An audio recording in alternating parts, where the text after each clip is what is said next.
المرابطين استهداف دبابة. واحد النوم.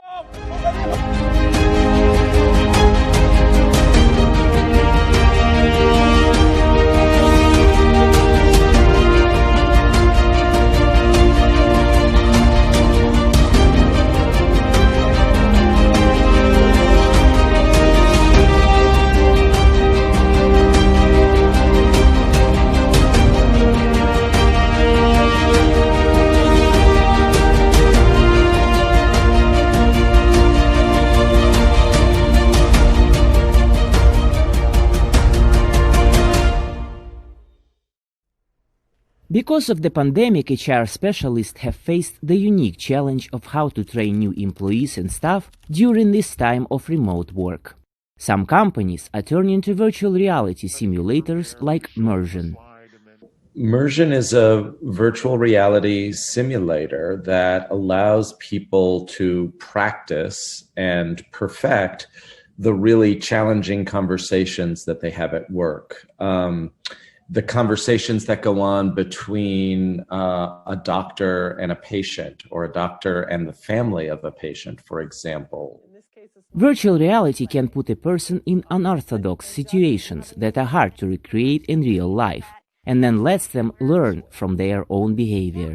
Methods like this have been especially effective for training teachers.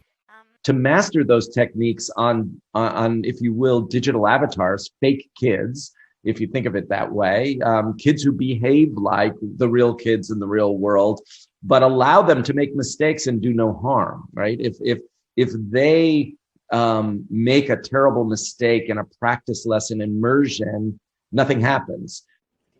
Among the first schools that resorted to virtual reality technology were the Aurora District Public Schools in Colorado.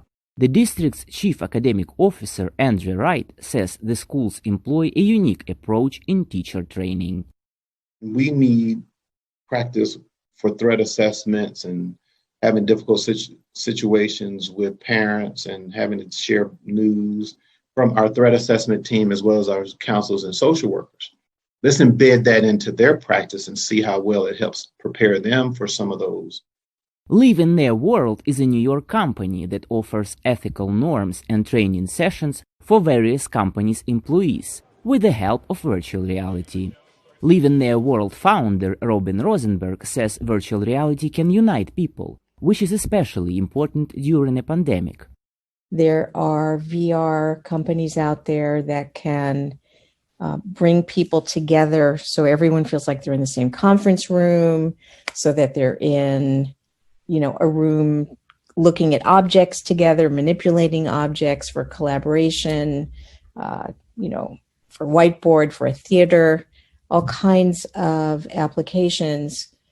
And it can be incredibly powerful for people, particularly if they live alone.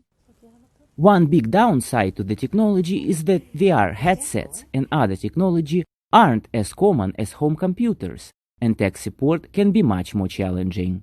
But for those who can get access, proponents say it's a great way to train for real life in these times of social distancing. Maxim Moskalkov for VOA News, Washington.